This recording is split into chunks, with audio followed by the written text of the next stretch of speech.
والعاقبۃ للمتقین والصلاة والسلام على سید الانبیاء والمرسلین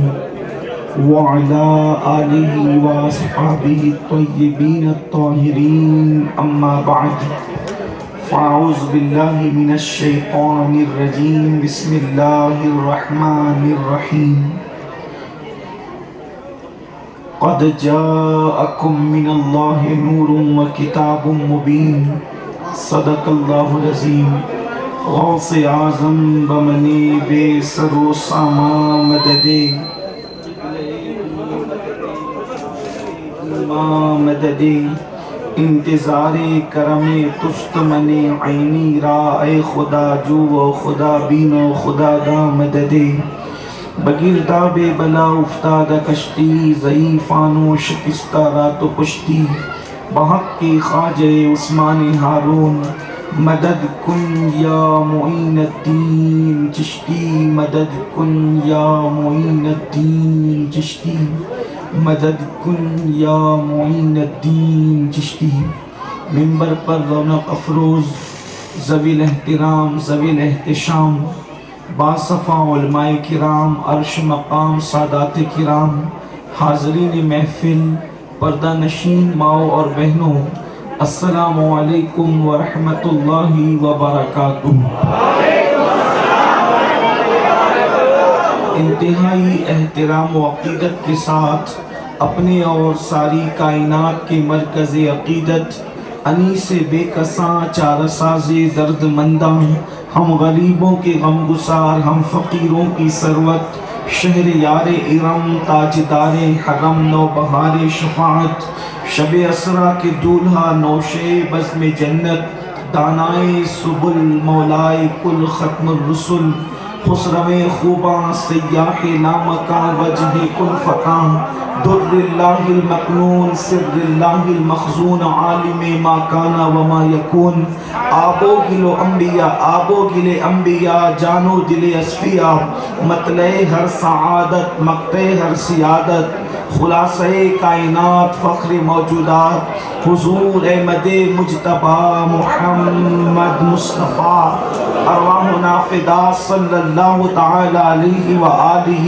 وصحبہ وبارک وسلم کی بارگاہ بے کس پناہ میں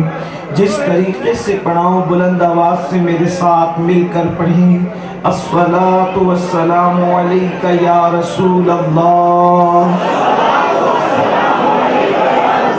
الصلاۃ والسلام علیک یا نبی اللہ، الصلاۃ والسلام علیک یا حبیب اللہ وعلی آلک و اصحابک یا نور اللہ صلی اللہ تعالی علیہ وسلم۔ صبح طیبہ میں ہوئی بٹتا ہے باڑا نور کا، صبح طیبہ میں ہوئی بٹتا ہے باڑا نور کا، صدقہ لینے نور کا آیا ہے تارا نور کا، میں گدا تو بادشاہ بھر دے پیالہ نور کا، نور دن دنا تیرا دے ڈال صدقہ نور کا، تیرے ہی ماتھے رہا اے جان صحرا نور کا، بخت جاگا نور کا چمکا ستارہ نور کا، کفر کا ماحول تھا دل جل رہا تھا نور کا، تم کو دیکھا ہو گیا ٹھنڈا کلیجہ نور کا، آئی بدعت چھائی ظلمت رنگ بدلا نور کا، ماہ سنت مہر طلعت لے لے بدلا نور کا، یہ جو مہر و ماہ پر اطلاق آتا نور کا، بھیک تیرے نام کی ہے استعارہ نور کا، کاف گیسو ہاں دہن یا ابرو آنکھیں عین سواد، کاف ہاں یا عین سواد ان کا ہے چہرہ نور کا، چاند جھک جاتا جدھر انگلی اٹھاتے مہد میں، کیا ہی چلتا تھا اشاروں پر کھلونا نور کا، نور بنت نور زوج نور ام نور نور نور مطلق کی کنیز اللہ رے لمعہ نور کا، ایک سینے تک مشابہ نیک وہاں سے پاؤں تک حسن صفتیں ان کے جاموں میں ہے نیما نور کا، تو تیری نسل پاک میں ہے بچہ بچہ نور کا، تو ہے عین نور تیرا سب گھرانہ نور کا،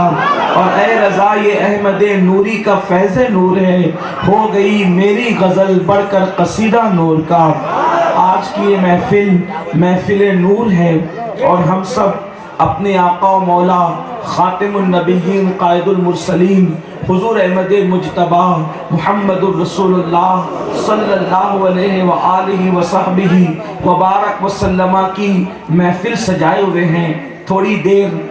میں آپ کے سامنے اپنے آقا کی میلاد پاک کے حوالے سے کچھ باتیں پیش کرنے کی سعادت حاصل کرنا چاہتا ہوں۔ یقیناً آپ کی محبتیں ہمارے دلوں کو متاثر کرتی ہیں کہ ہماری قوم بے پناہ محبت کرتی ہے ہم لوگوں سے، لیکن آپ حضرات اگر گفتگو توجہ سے سن لیں گے تو مجھے زیادہ خوشی ہوگی۔ آپ حضرات کی سب کی توجہ اب آپ میری طرف کر لیں، اس لیے کہ اس کا ذکر ہوا چاہتا ہے جس کا ذکر آنے پر فرشتے بھی ادب سے مؤدب ہو جاتے ہیں، اظہار ادب کرتے ہیں۔ اس کا ذکر ہوا چاہتا ہے جانور بھی جس کا ادب کرتے ہیں، اس کا ذکر ہوا چاہتا ہے جس کے شہر میں ہوائیں بھی ادب سے چلتی ہے، اس کا ذکر ہوا چاہتا ہے جس کے شہر میں آندھیاں بھی ادب سے چلتی ہے، اس کا ذکر ہوا چاہتا ہے جس کا شہر میں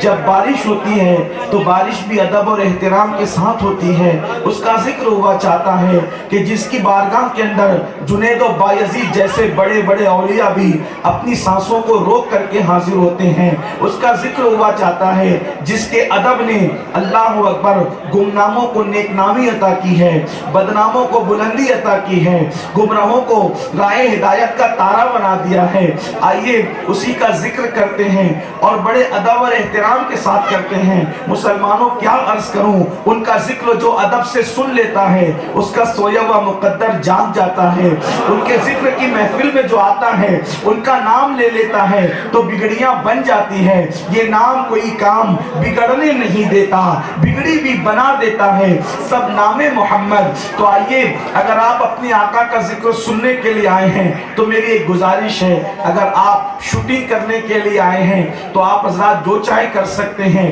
اور اگر آپ ذکر مصطفیٰ سے سوئے ہوئے مقدر کو بیدار کرنے آئے ہیں تو سب لوگ اپنی اپنی موبائل اپنی جیب میں رکھ لیں، اس لیے کہ بیان ریکارڈ تو ہو ہی رہا ہے، بعد میں آپ کو ہیرا اسلامک چینل جو بنگلور کا ہمارا سنی دعوت اسلامی کا ہے اس پر آپ کو یہ بیان مل جائے گا، لیکن آپ حضرات توجہ سے سنیں۔ آئیے میں اپنے آقا کا ذکر کروں، آپ لوگ بہت دل جمعی کے ساتھ، اب آپ کوئی کسی کو نہیں کہیں گے اٹھ جا، کوئی کسی کو نہیں کہے گا بیٹھ جا، کوئی کسی کو کچھ نہ کہیں، اب یہ جس کا ذکر ہو رہا ہے اسی پر پوری محفل کو چھوڑ دیں، اس لیے کہ ہم نے جب اپنی دنیا اور آخرت کا ہر معاملہ ان کو سونپ دیا ہے تو پھر یہ محفل کی کیا حیثیت ہے؟ اپنے دل کا ہے انہی سے آرام، سونپے ہیں اپنے انہی کو سب کام، اپنے دل کا ہے انہی سے آرام، سونپے ہیں اپنے انہی کو سب کام، لو لگی ہے کہ اب اس در کے غلام چاہ رہے درد رضا کرتے ہیں۔ آئیے میرے آقا صلی اللہ علیہ وآلہ وسلم کے دیوانوں، اللہ کے رسول علیہ السلام کی شان، حضور کا مرتبہ، حضور کا مقام، حضور کی عظمت، حضور کی شان، یہ سب بیان کرنا کیوں ضروری ہے؟ ایک بات میں آپ سے عرض کرنا چاہتا ہوں، علماء اہل سنت 1400 سال بیت چک رہے ہیں، اب 1400 سال گزرنے والے ہیں، ہر صدی کے اندر علماء اہل سنت عاشقان رسول نے اپنے نبی کے ڈنکے بجائے، کسی بھی کوئی دور کوئی بھی ہو، ہر دور میں رسول پاک کی شان بیان کی گئی، رسول پاک کی عظمت بیان کی گئی، رسول پاک کی بزرگی بیان کی گئی، اور پوری امت کے بڑے جو سرخیز علماء تھے انہوں نے یہ کوشش کی کہ قوم کو کسی بھی طرح نبی کے قریب کرو، آقا کریم کے قریب کرو۔ یہ جنگ دو طرح کی ہے، دشمنان اسلام نے پوری طاقت لگائی کہ لوگوں کو نبی سے دور کرو، اور اہل اسلام نے کوشش کی کہ رسول اللہ سے قریب کرو۔ آخر ہم لوگ کیوں رسول اللہ سے قریب کرنا چاہتے ہیں؟ اس کی وجہ یہ ہے، اللہ اکبر، اللہ ایک ہے، اللہ ایک ہے، یہ جو ہم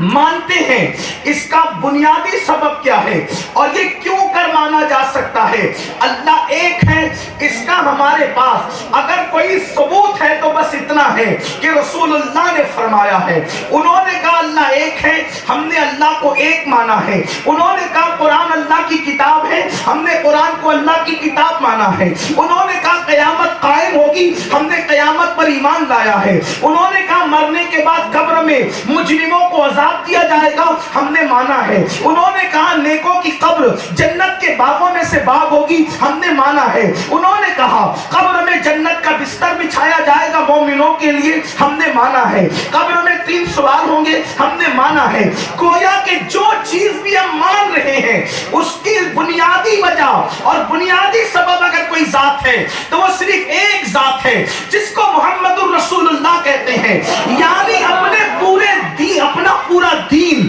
جس شخصیت پہ ٹکا ہوا ہے، اپنے پورے دین کی بنیاد جس شخصیت پہ ٹکی ہوئی ہے، اپنے پورے دین کا سسٹم جن قاعدوں پہ ٹکا ہوا ہے، وہ ذات صرف اور صرف محمد الرسول اللہ کی ذات ہے۔ اگر رسول اللہ کو درمیان سے ہٹا دیا جائے تو اللہ ایک ہے، یہ عقیدہ ہم ثابت نہیں کر سکتے۔ قرآن اللہ کی کتاب ہے، ہم یہ ثابت نہیں کر سکتے۔ قبر میں کیا ہوگا ہم یہ ثابت نہیں کر سکتے۔ میدان محشر کیا ہے ہم یہ ثابت نہیں کر سکتے۔ پتہ چلا عرش کے پتہ سے لے کر قیت السرا کے پتہ تک، خدا کے پتہ سے لے کر قرآن کی حقانیت تک جو بنیاد ہے وہ محمد الرسول اللہ کی ذات ہے۔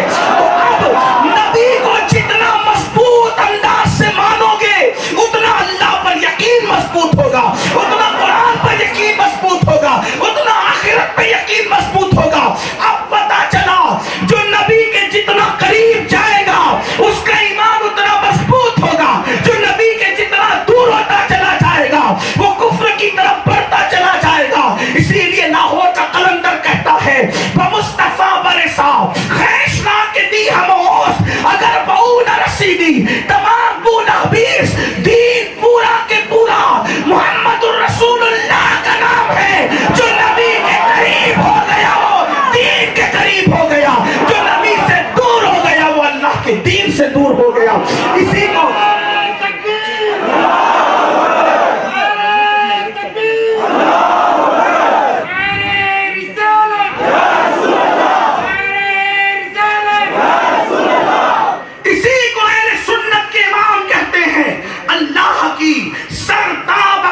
شان ہے یہ انسان ہی انسان، وہ انسان ہے یہ، اور قرآن تو ایمان بتاتا ہے انہیں، ایمان یہ کہتا ہے میری جان ہے۔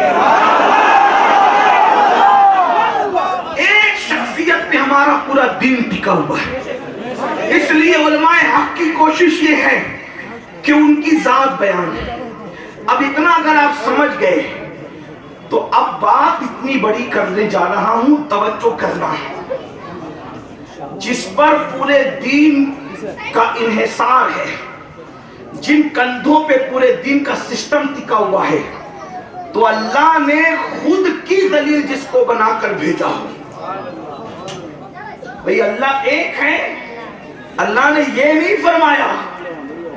کہ میری دلیل آسمان ہے، میری دلیل زمین ہے، یہ سب تو دلائل اپنی جگہ ہے۔ قدرت نے جس کو اب بطور دلیل پیش فرمایا وہ ہے قد جاءکم برہان من ربکم، کہ اللہ کی طرف سے جو دلیل آئی ہے وہ ذات محمد الرسول اللہ۔